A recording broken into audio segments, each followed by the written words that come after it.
Hi, welcome to Attainable Green. I'm Jess, and today we're going to do a winter update on my catasetums. This is around the time my catasetums are breaking dormancy. So they're starting some new growths, and some are starting some flower spikes, and it's just a really exciting time for catasetums. I have 20 plants, and half of them are coming out of dormancy, and the rest are still holding off.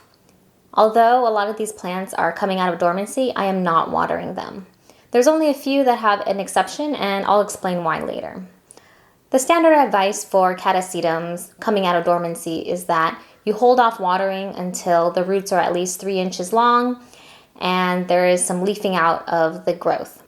Right now, most of these plants are in early stage of growth, so I don't have to worry about watering. I will have to repot a good portion of these because they came in a small seedling pot and it's about time to upgrade to another size. I'm going to be testing out a couple new setups, either self-watering or semi-hydro, in addition to the regular moss setup, to see which one performs the best for my plants. So let's get started. So the first plant is the Cygnocchis cooperi. I got this plant last year around September, and it's been growing ever since.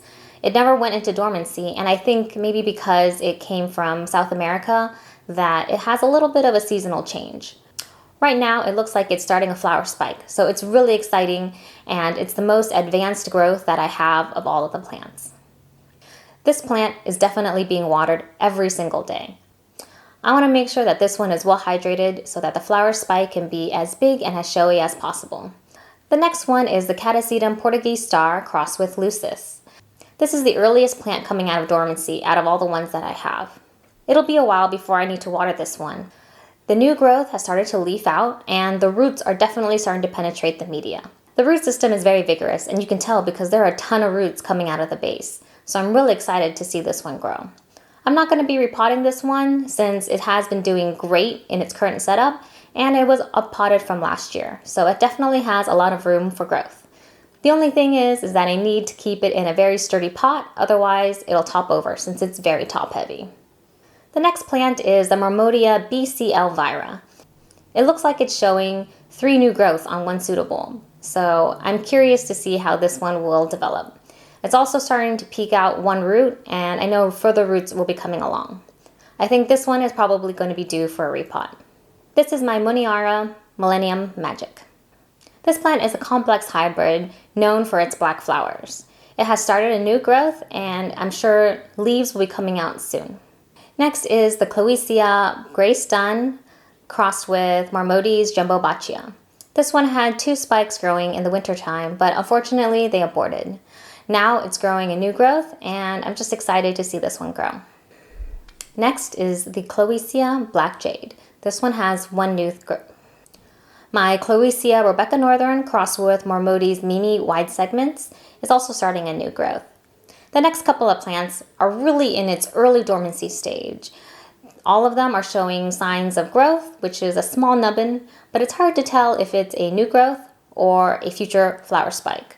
So I'm going to keep my eye on these because these are the ones that are really exciting. First is the Marmodia Painted Desert crossed with Catasetum Melania Davidson.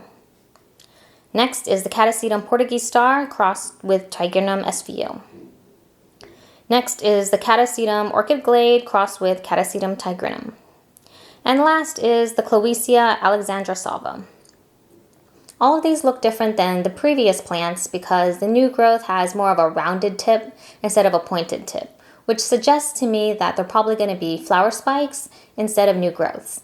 As these ones continue to grow and develop, it'll be easier to see if these are going to be flowers or new growths. Well, that's it. Those are all my catasetums that are coming out of dormancy or already in their new flush of growth for this season. If you like this video, please give it a thumbs up. Subscribe to my channel, Attainable Green, for all the latest updates. And hit the bell so you never miss an episode. Bye!